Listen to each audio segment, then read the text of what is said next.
I'm trying to figure out the best way to finish the top waistband part.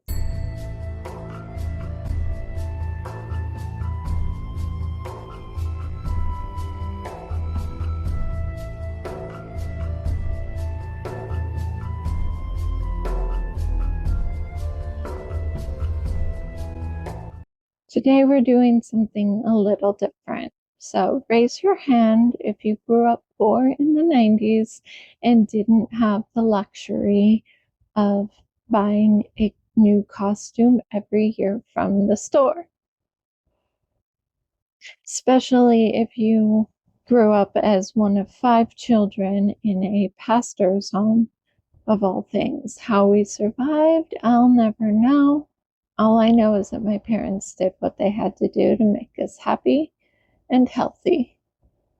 But that didn't leave a lot of room for luxury items like Halloween costumes.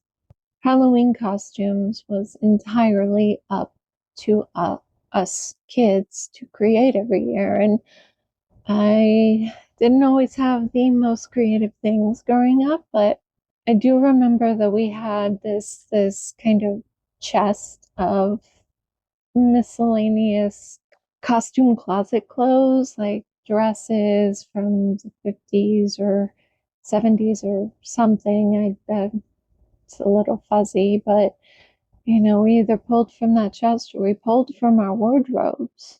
A majority of my childhood I spent wishing that I could do more. Didn't quite have the skills then that I do now, but upbringing and those regrets did help me become the seamstress that I am today. It motivated me to require more and to do better.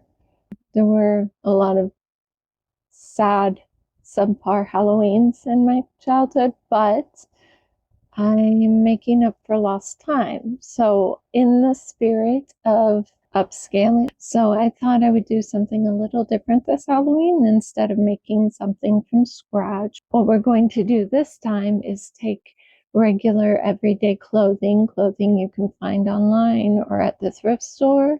I bought this blouse used and I did find the skirt on eBay, and the actual overshirt here was used as well.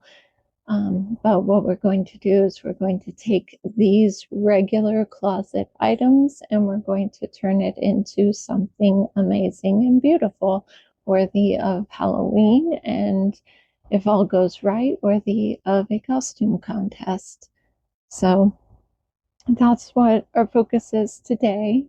This, if you haven't noticed, or if you don't know the reference, we are going to make the Scarlet Witch, but we do have some altering to do. I do want to make a collar for the blouse, and we are going to open up the front of the skirt, so we have that flowy kind of drop skirt effect that the costume has.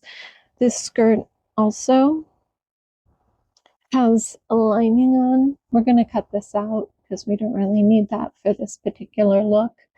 But there will be quite a bit of sewing to do for the skirt, and I'm going to try and just kind of spruce up this otherwise mediocre fast fashion Scarlet Witch shirt. And while it was used online, it is polyester. I'm not a fan of that, but it was the best I could find on my budget and in the theme of the Scarlet Witch. I did try a much higher quality corset that was black and red. I thought that would be perfect, but the sizing was off. Always check the tags, people, because UK 14 and US 14 are two very different sizes.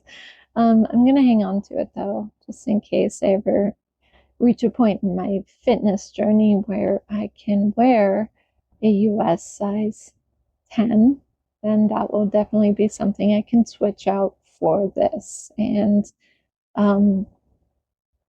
another theme that we're going with isn't exactly a perfect replica of the Scarlet Witch, it will be a kind of a Renaissance themed Scarlet Witch, and we're going to do the same for Randy, not a perfect replica of his character, but kind of a more old-fashioned Renaissance-y look for him as well. So we're going to see how that goes. We already have the pants and the tunic for that look. I need to make him a long sleeve tunic, and I need to alter his cape. So that will be kind of my focus for the next month and a half. Today is the middle of September. It's September 14th. So I have a month and a half before Halloween to finish Randy's costume, but also my costume. So we have some. I was really hoping to get an earlier start on this, but there was a lot to do. But today we're finally going to get to it before Halloween comes, and I'm not ready. So today will be the skirt will be our focus, and then at some point I would like to upscale this or just pattern and replace it entirely. But for the time that we have, this is where we are. I do like this blouse because it is has a sheer effect. So that's definitely going to be beneficial for the look I'm going for. It's very layered and it's still kind of in my style. As much as I hate selling out to the big companies with this blouse, at least I bought it used. So what we're going to do next is try on the skirt, make sure we get um, an even cut. We're basically just going to cut a triangle out at the front of the skirt, and it's going to perfectly align with the peplums of the blouse. So we want this to perfectly align as it goes all the way down. So we're going to take some tailor's chalk and mark where the edge of this peplum falls right with the skirt, and that's where we're going to cut. Okay, and in true fast fashion, that I can already see like how uneven it is on the inside. So we have this is the lining that's been attached to the side seam, but you can see like it's so uneven here. They just sewed this on so fast that they didn't really make it even. This side is all the way down here, and it's kind of got this arc to it where they didn't even it out entirely. And then the other side, it ends up here. Not that it matters, we're going to cut it out anyway, but if you ever wonder the difference between quality work and fast fashion, just take a peek on the inside of things. Raw edges that are overlocked, we have uneven sides. You see that with my first ever project, fixing a Spirit Halloween costume, where I just cut everything apart, but there were just so many things that were uneven. There were raw edges and overlocked edges, but nothing was ever really just finished properly or made with any level of pride.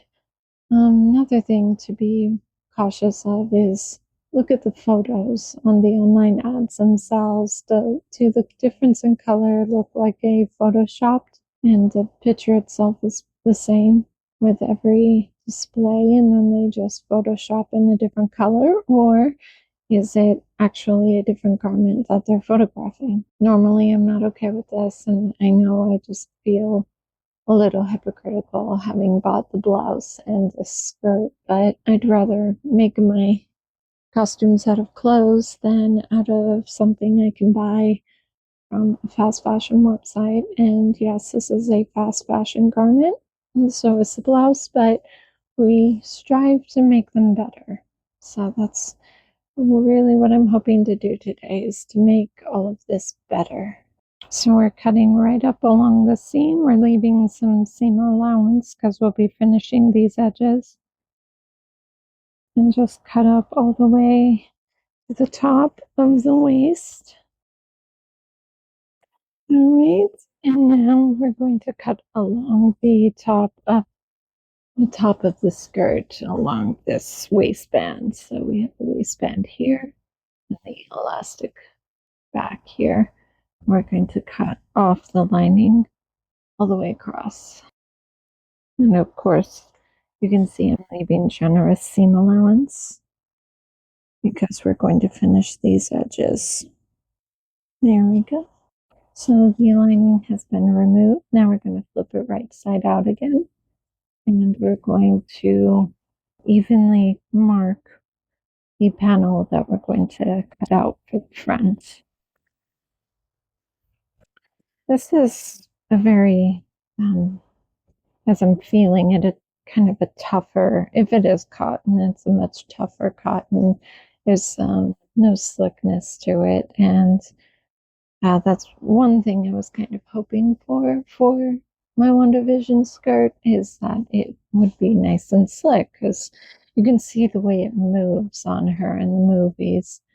In that movie where it just flows so beautifully and so naturally as she walked, that it was a softer fabric, and I'm not getting soft and flowy from this kind of stiffer, cheaper cotton. Probably gonna have to find a way to make that work as well. So here is the center mark where my belly button lies. And we're going to need a measuring tape or my yardstick to measure exactly where the line should fall.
Okay, so I have enough of the raw edges pinned.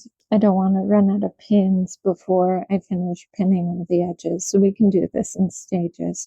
So I have these two spools of thread. We have a polyester, just regular bright red, and then we have this silk burgundy. So, but there's not a whole lot left. It's a little tube and coming down to the core of the spool. So I don't see there being a whole lot left of this, and I don't want to run out before I finish. So this will be designated for the front hemming part of the front edges, and then all of the lining bits that I need to finish on the inside can be done with this, because this won't be visible, but this needs to match the fabric. So this will be the priority thread, and we're going to use this for all the visible parts of my hemming. So we're going to start with this. So we'll just start at the bottom hem on one side, we'll work our way up, and then across the waistband, and then back down. Another thing about my childhood, I never had a machine as a child, so there's a reason I became so fixated on hand sewing, because back in the 90s, it was all I had. Either I sewed with my hands and some basic needles, or I didn't sew.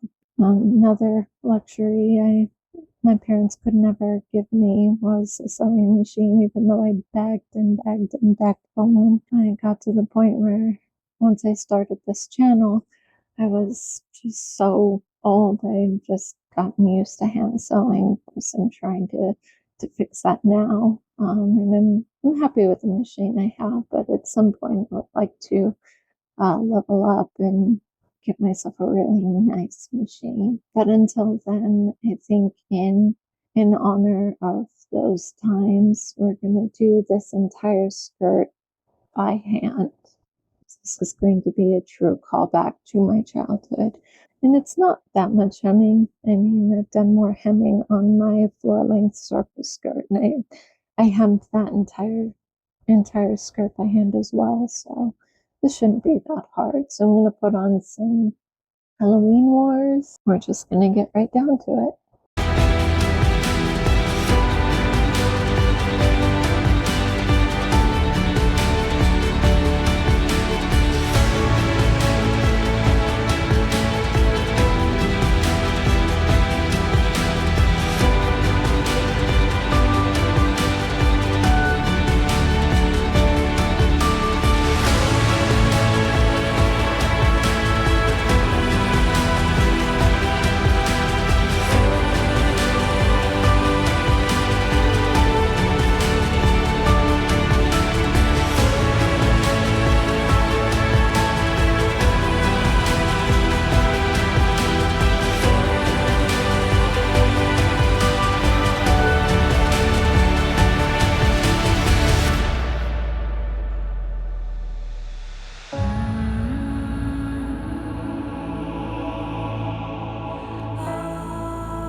Okay, so we made it all the way across, up one side, and this is all finished now. So I'm trying to figure out the best way to finish the top waistband part. So here, this would be the outs, the right side out. We have the band edge, the edge of the band right here, and all of this here along here is the seam allowance for the outside layer and for the lining layer. I have an absurd amount of pins holding all this down. I think I finally know what to do. Once I have all this sewn down and secured, I'm going to keep both layers together, and that will kind of keep the outer layer finished edge a little bit more secure if it's tucked inside another layer. That's how people get away with lining items without finishing the edges for the lining or the outside. They just keep all that hidden away inside of a lining. So I'm kind of gonna do something crazy and weird with that, and I'm just gonna sew along the top here so that the lining will be finished, but at the same time it will attach to the outside layer. So I'm just going to do a quick running stitch first. So this stitch is just a placeholder. It's not going to be any final stitches, otherwise I wouldn't make the stitches so big. But right now we're just trying to keep everything in place to prepare it for the final stitches. So there's going to be 2 final stitches. Okay, now that we're all done going across, we're gonna start finishing the edges, and we're just gonna keep both edges together with a quick whip stitch. You can always tell that the thread to fabric match is a good one when you have to kind of tug on your thread just to see where it is. Tugging on it really helps figure out where the last stitch was placed. Okay, so now that that's all done, we have a pin going rogue over here. Put it back. There you go. So now the final step for this is we're going to tuck all of this underneath. So now all that's finished, we're going to tuck it under, so the only edge you see from the waistband is the waistband. So this edge here is the original waistband edge. So all of this mess can be tucked under.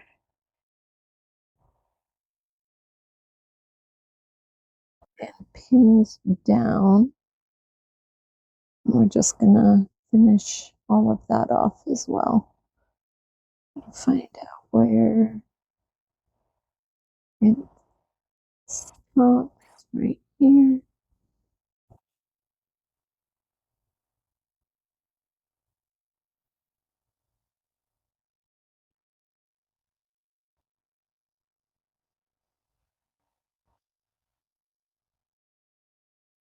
So I kind of noticed while I was preparing the rest of this lining allowance for finishing that this side seam is already showing signs of distress. So the overlock threads are clearly coming loose here and right here, but also one of the edges is already coming loose, like it's fraying completely away from the stitches entirely. Like this is the kind of risk that you take when you buy fast fashion, especially online fast fashion. This was so rushed that the edges were barely stitched, and now it's just coming apart. So on top of finding a way to finish this edge, I now need to find a way to secure this back in place. But with all these frays on the edge, there's no way I can just kind of tuck this under and re-sew. If this edge is done, it's completely frayed. It's not sewable anymore. So I mean, I really don't like the fact that this was overlocked in white to begin with, because with the front of the skirt open, now this can be visible on the inside. And what I'm thinking, what I may have to do just to cover up the raw edges here, the frayed edge here, and just the how ugly this overlock is. See how loose this overlock is? That means that the top part here of the overlock, the fact that these are moving means that the top of this overlock isn't actually attached to any fabric. It's just kind of hanging there. The best way to remedy everything all at once, I think, would be bias tape. And if I can find some decent burgundy bias tape, I can just trim the edges here of the lining allowance and then tuck everything together and just slap the bias tape right over all of this and sew it down. So it's a couple days later, and we're now going to tackle the seams on the inside. And as promised, I am using bias tape and just wrapping it all the way around. So instead of just finishing the lining edges, I pinked it. I just used some pinking shears and got as close to the seam as possible. It's lining, it's not really going to affect the structural integrity of the rest of the garment if this part just frays, because this part is just gone anyway. I did find some extra bias tape in my stash. It's brown, a nice darker brown. It was between this and a lighter gray, but since the lighter gray stands out a bit more obvious than the darker brown, which is what the whole reason we're doing this is to cover up this obvious stitching. So there's no harm in just using a darker color. It's at least less obvious than what we got going on before. That's all done.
lot of my videos, just the beginning video I have to cut out every time. It's me trying to get the logistics down. Sure.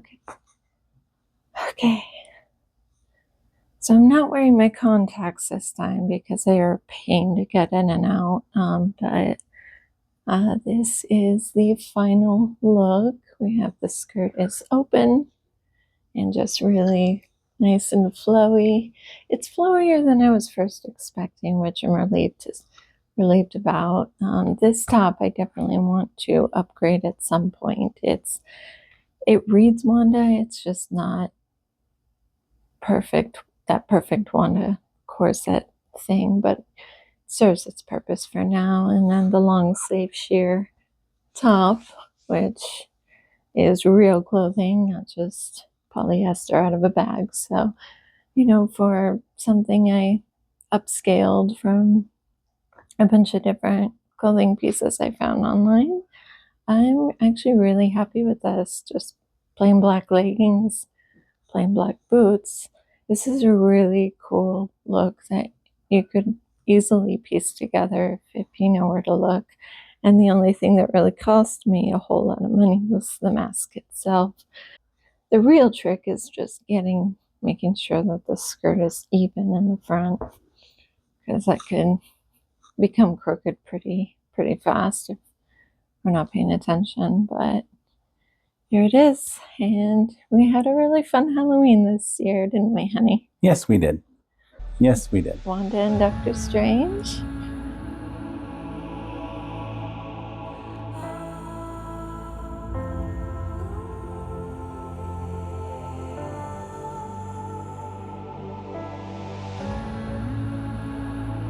Welcome to the channel, like and subscribe. Isn't that what YouTube wants us to say? Our lords and master Google?